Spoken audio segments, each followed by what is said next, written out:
The art of getting offers accepted so you could do more deals. And this is a crucial skill that real estate investors must possess. The great news is it's not that complicated. You can learn. So in this video, I'm going to share with you what to say, what not to say, how to approach the offer, how to present the offer so that you have the best chance possible of getting it accepted. Since I'm going to be asked this question, if you are submitting an offer through a real estate agent on a listed property that really isn't what I'm talking about in the art of getting offers accepted of this video, but I'm going to briefly share with you what that looks like. So if the property's listed, there's really no art to it. The higher the price you have in your offer, the financing being ideally all cash, secondary would be conventional, worst would be FHA, the shortest closing date with the least, if not no contingencies, and that's pretty much going to win every time. This is how Wall Street is buying Main Street right now with this little formula right here. No art to it. But if you're dealing with a property that doesn't have 15 other offers on it, if it's a unique property and you're the only offerer, the other thing to add into this, and this is not what real estate agents want you to know, and that is if you can connect with the seller. So if you're a licensed agent like I am, I can't go directly to that seller if I'm a buyer because I might be breaking some sort of code of ethics with the Realtor Association, that kind of thing. But if you're not a licensed agent, there's no law, there's no rule, there's nothing that says you can't contact that seller directly. And that can make a world of difference. Because not only do we lose in translation some of the negotiations, real estate agents are notorious for screwing these things up. I am a licensed agent, as I said, for 17 years, okay? So I know what I'm talking about. And yes, I know that that is an insult to some real estate agents, and it should be. Some of you all know exactly what I'm talking about. So number one, when the agents are in the middle, sometimes things get lost in translation. Sometimes it's just the incompetence of the agents. And if you can just get in connection directly with that seller, you can clear up some of the confusion. And maybe the seller doesn't want a quick closing date, or maybe they want to keep the washer and dryer. So if you do have a circumstance that's not a multiple offer situation, although this is not much of an art, if you can connect directly with the seller, sometimes you have a better chance. And I know that others have used the technique of having their buyer write out a letter that they submit to the seller to pull at their heartstrings. Again, none of that matters when you have a multiple offer situation and Wall Street's coming in, paying more, all cash, closing in 2 weeks with no contingencies. All the heartstring pulling in the world doesn't matter. Okay, so with that out of the way, let's talk about what's most important in this video, and that is the art of getting your offers directly to sellers, getting those accepted. When trying to get offers accepted by off-market sellers, these are people that have not hired a real estate agent, the property is not listed, you're working directly with the seller, you want to follow the following 7-step process. Step number 1 is instant response. So you're generating seller leads. As soon as that lead comes in, respond immediately. And if you can't talk, send a text. The faster you respond, the better. It's a small thing, but it makes a huge impact. And you know this to be true in your own life. You work with companies and with people who respond to you fastest. Do the same thing here. Respond immediately. Step 2 is to meet in person. So if you instantly respond and you may talk to this person, the goal there is to figure out if they're truly a seller. Do they own the property? Do they have the ability to sell the property? Are they interested in selling the property? Just some of the basics. And the more information you can get over the phone, the better.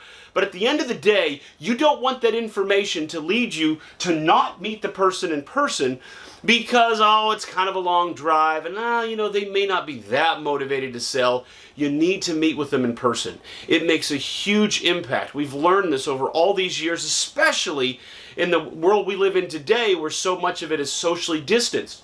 When you can meet in person, it's going to help you with the other steps. And so don't push this off, and I see this a lot where people are worried about spending money on gas and it's a long drive. Ladies and gentlemen, this is the business you're in. These are the deals that make $20,000, $50,000, $100,000. Okay, it's going to cost a little bit in gas to drive over there. The numbers are huge in form of profits. That's just a cost to doing business. Step 3 is to build rapport. People do business with people they like, and people trust people they like. And I can't stress this enough, that when you're working directly with off-market sellers, They constantly have in their mind that you might be a shark, you might be a vulture, and ultimately you may be trying to take advantage of them. So it is so important that you continue to build trust. And to build trust means to build rapport. So yes, it helps with that first impression of an instant response. It's certainly very helpful if you can meet in person. Some of you are saying, Phil, what if I'm dealing with a long distance seller? Okay, well then maybe you do a FaceTime, maybe you do some video chat when you're looking at the property. But then this part about building rapport, a lot of real estate investors simply don't do this. Either they don't learn the skill or they just don't want to bother doing it. Either way, this is a critical mistake if you don't build rapport with that seller, or at least do your very best to do so. Because otherwise, what will happen is the rest of these steps won't necessarily work as well, and ultimately you'll get dropped right into this. Even though it's an off-market deal, you'll get dropped into price financing, closing date, and contingencies. We want to stay out of that realm. And that really happens when you build rapport. Now, how do you build rapport? That is a very expansive topic, something I go into great detail with my apprentices. Don't have time on this video, but there are different resources that you can learn from on this subject. I mean, from how to mirror their body language, mirroring their actual language, all the way to finding some common ground, right? So if they've got a Trump sticker on their car, talk about how great Trump is and he's coming back. Or if you got a Biden sticker, talk about how great life is with Biden. Whatever it is, find some common ground, and so that you can begin to let them put their guard down a little bit. Because ultimately what you're trying to do is almost become a consultant, where you better understand their situation so that you can custom tailor an offer that is going to be most likely to be accepted. Step 4 is arguably the most artistic part of this 7-step process. So you're going to ask strong questions, and then you're going to actively listen. So what I mean by strong questions is everything from what they're looking to accomplish, from when they want to move, where they're going, what they're going to do with the money, and all those details, to asking questions that create a level of doubt or uncertainty in the seller's mind about the state of the property without sounding like a sleazeball. So what I mean by that is, for example, asking the seller the question, do you know if there's any termite damage in this property? Of course they're going to say no. When you bought the property 7 years ago, did you get a termite inspection? Oh, I believe so. I don't remember. Okay, well, have you paid for a monthly or yearly termite contract with a pest control company? No, I haven't. Gotcha. Okay, so we don't know the state of the termites. Okay, gotcha. So that, what we just did there was we asked strong questions to develop a bit of uncertainty in the seller's mind about the property situation. And you can do that over and over and over again. So another example would be, do you have a survey for this property? I don't know. I don't even know what a survey is. Okay, so we don't know if that fence over there is encroaching on the neighbor. We don't know that for sure. Okay, gotcha. So what we're doing is we're developing this stack of uncertainty without doing it in such a way where we might even insult the seller, because you don't want to do that. Remember, we have to keep this fragile rapport, and part of these strong questions obviously build more rapport, especially when you actively listen. Actively listening, for us guys, gentlemen, y'all are probably pretty bad at it, and the women in your life can tell you that. But this means not only hearing what they say, but following up questions based on what they said. And that does build a lot of rapport. You'll be surprised how often, if you do this, that people think you're such a great person, but all you did was listen carefully, ask questions, and they did most of the talking. So you want to both figure out their circumstances, because that's going to play a key role in the way in which you submit the offer or offers you're going to make to them, but also so that you can cast some doubt on the property. And that's where you say, okay, well, earlier you said to me that you were asking $150,000. Where did you come up with that number? Where's that come from? Oh, well, that's because my neighbor sold. Oh, which neighbor? Was it that one there? Because that one there, the research I did, they sold for $120. They were asking $150, but they actually sold for $120. But I'm assuming you knew it. That must be a different house, though. You're probably talking about a different one. And so now all of a sudden, what you're doing is you're getting deeper and deeper down this rabbit hole of creating doubt, creating uncertainty, while at the same time not going so far as being a jerk about it. Now, this is also an opportunity right here to do a couple of don'ts. Because I have found that, this surprises me, but I have found people do this. So building rapport and then asking strong questions does not mean that you're going to praise the property. It doesn't mean you're going to say, wow, what kind of wood is that mantle made out of? Oh, I'm glad you asked. This came from my grandfather. He chopped it down. He went in the woods. Wow, that's valuable. That's brilliant. I love that mantle. Don't do that, right? Or if they go on a tangent and the seller says, you know what I was going to do? I was going to knock out this wall. I was going to add a bathroom here. I was going to do this. But my wife and I are just kind of struggling right now, but we're going to do this. Don't say, wow, that was a great idea. Y'all should have done that. Yeah. Don't praise the property. Don't go down that road. You don't need to go that road to still build rapport and to ask strong questions. I mean, you could ask, out of curiosity, why didn't you end up knocking the wall out? Oh, well, we didn't have the money. Oh, okay. But you didn't praise. You didn't say, wow, that was brilliant. You want to be careful here because obviously we don't want to in any way, shape, or form mislead or lie to the seller. But the problem is if you praise certain things, you may actually be doing that. Like, that's a great idea when it really isn't a good idea. You're just trying to build rapport, because Phil said number 3, build rapport. So you start praising their good ideas, but that was misleading, because it wasn't a good idea. It was terrible. Okay, so you're asking strong questions, you're actively listening, but you're not praising the property. Step 5 is to present indisputable facts. This is information that impacts the sellability of that property, and it's completely indisputable, and it applies to whoever may buy the property, you or anybody.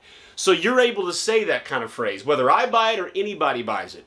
If you're selling this property, these are some things that you're going to need to keep in mind. These are indisputable facts. So if they showed these facts to an attorney, a real estate agent, a judge, another buyer, anyone, they can't dispute the validity of the facts. And what those facts do is they go from simply laying the groundwork here to really setting a foundation on why your offer is going to make sense, because you're presenting information they're going to have to contend with. So whether it be some of the uncertainties, whether it be in the termites in the survey, whether it be that roof leak could have caused mold up in the attic, whether it could be the fact that, hey, this entire neighborhood is having problems whereby the sewer lines are all having to be replaced. You've probably seen it up and down this road.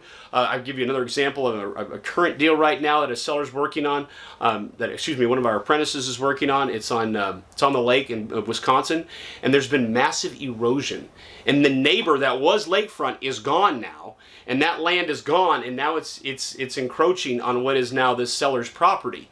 See, that is an indisputable fact. This was on the news. The seller tried to tell my apprentice, I have no idea what you're talking about. Of course, the apprentice is like, well, it was on the news the other night. Here's the link. So presenting indisputable facts that help with your offer. Another thing is going to be comparable sales, if those are helpful. In today's market, it's not always that helpful, right? I mean, there's multiple offer situations all over the place. But if the seller has already mentioned a neighbor's house, sometimes you can do more research and you can refute what they thought was fact. Because a lot of times what a property is listed for doesn't actually sell for, even in today's market, even in multiple offer situations. So present indisputable facts that is going to help lay the foundation for why your offer makes sense. And again, this is another topic that I could go on for a very long time, but certainly for the brevity of this video, I'm not going to be able to dial all that in. That's something in my apprentice program we go into great detail. This right here is so critical to the negotiation because it sets it at a principled negotiation versus a straight line negotiation. The difference is with straight line negotiation, they want 150, you want 100, and you go back and forth, and you maybe end up with 125 in the middle. Principled negotiation is not 150 versus 100. It is, what can this property truly sell for once it's all fixed up? What needs to be done for it to get fixed up, plus all the time and all the expertise in order to accomplish that. And so now it's a principled negotiation. So step 5, present indisputable facts. Step 6 is, I know it's a little old school to talk about radio, WIIFM Radio. Do you know what that station's all about? It's about what's in it for me, meaning me as in the seller. What is your offer going to do for them? Not for you, for them. I so often see where investors, when they present offers, they'll say phrases like, I'm going to need to offer you $120,000 because I need some room in the deal to make this work. They don't care about what you need. They care about what they need, what they want. So present the offer in such a way where it speaks to what you learned was important to them. So you say, look, Sally, you had shared with me that you don't exactly have a place to move into yet. So one of the things we can do for you, my assistant and I, can help you find a place. I can't promise we're going to find exactly what you love, but you may find it. But we'll give you as much help as we can to help you find that place. And what that also means is, I don't want to pressure you on a closing date. I mean, I know you're worried about that. Like, you know, if we close in 3 weeks, you have to get out in 3 weeks. Let's make that flexible, right? So I can set the closing date here on the contract for 45 days. Give us plenty of time. If you want to move, out and you find the right deal, and we help you with that, and you can move out in 20 days. Maybe we can close that early. What if we find a place and you need an extra week or 2 to move out? We can be flexible with that too. I just want you to feel comfortable with this, because this is why you're working with a real estate investor like me. A lot more flexibility here. You're not constricted like you normally would be. How's that sound? Boy, that sounds a lot better than, this is what I'm going to need. I'm going to need 45 days. No, it's what's important to them, okay? So WIIFM Radio. Now, what we do oftentimes is we'll submit more than one offer. And again, I don't have time to go through all the logistics of that, but where we give them an option, because that also helps them decide. And it doesn't make them feel like we're selling them, but they feel like they've made the decision. It was their idea. They wanted this offer, not that offer. And moreover, it allows them to feel like they're making a decision, but all roads still lead back to us. I think that's a critical component here. Part of this WIIFM radio is the fact that if they are evaluating your offer with 3 other investors, it's not nearly as effective as if they're evaluating 2 of your offers, and there are 3 of your offers and trying to decide. And of course, you're working your way in helping explain to them what all that means. So if you can tailor your language to what's in it for them, if you can help them feel like it's almost their decision on what happens, then you go a long way toward getting things accepted. And again, you can use this technique in every aspect of your life. That is a key component of persuasion, that you share what's in it for that individual. Now, you might say, but Phil, how do I do this if I don't know what they want? Exactly. You got to find out, you've got to find out things about that individual so that you can do this. This radio station's always fuzzy if you have no idea who you're dealing with. Step 7 is to follow up. Now, what some do is here in step 6, when they're presenting their offer or offers, they tell the seller that they have to decide right then and there, and that if they don't, their offer disappears. And you can do that if you'd like. I think it depends on the circumstances, which is why we use the word art in this video. I think it depends, because in some instances, if you take that bullish of approach, sometimes they'll recoil and they won't be as open, because you've been so flexible and open all this time. You've been so different than every other investor they've met with.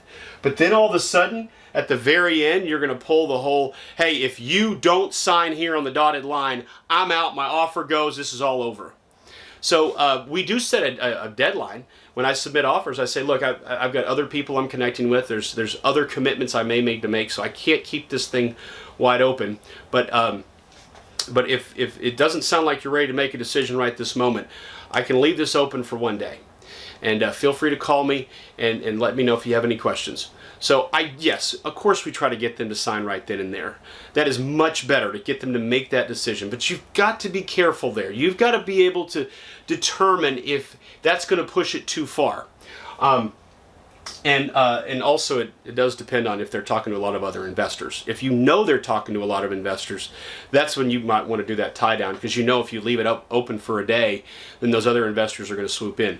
One of the things I also do, if I know there are other investors involved and they will not sign on that dotted line at that moment when I do the WIIFM Radio presentation, then I tell them that I have a best offer guarantee. And that if someone else offers more or a different arrangement, maybe it's not more money, but it's a different arrangement, I can not only match but beat that. And so I'm able to do that as well as kind of almost an insurance policy, but it doesn't always work. So when in doubt, the better thing to do is get them to sign right then and there. But step 7 is about follow-up. And I actually have a video on the subject of follow-up. Follow-up is arguably the most profitable thing you can do as a real estate investor. Of all the things you can do all day, following up with leads where you presented offers is probably the most valuable time you can have in a week. Because the deals that you actually went through the rest of this process and made an offer, if your offer didn't get accepted, either 1, because they went with somebody else, or 2, because you simply couldn't get to where they wanted to be, by following up, maybe you can. Maybe you can make some adjustments to your offer. Maybe the market is different than you thought it was. Follow-up is so critical to getting more deals. You'll get more offers accepted in follow-up than everything else combined. Because a lot of things happen. Other investors flake out on these people. They change their mind. They have situations occur that they need something different. And if you just put your head down and sulk because you didn't win here at step 6, you're missing the boat. Follow up, follow up, follow up. Or as Zig Ziglar used to say, the fortune is in the follow-up. All right, y'all. Well, this is the 7-step process to getting more of your offers accepted by off-market sellers. And I'm sure you have plenty of questions, so feel free to put those down below, and I'll try to carve out some time to answer those. And also, you heard me mentioning about my apprentice program. That's where my coaching team and I, we work with beginners, intermediates, even experts, and we turn them into market-leading money-making machines, the finest real estate investors in North America. Many of the most successful investors out there in the marketplace today got their start with me and my team. So you'll be working with the very best if you're able to get into our apprentice program. So to apply for that, there's a link right up here. You can apply, and I look forward to your application. Also, if you haven't already gotten it, I have a book I wrote, How to Be a Real Estate Investor, which lays down a lot of the fundamentals, and I give those away for free in this video as well. All right, y'all. I'm Phil Pustiowski with FreedomMentor.com. Thanks so much for watching this video. I'll see you on the next one.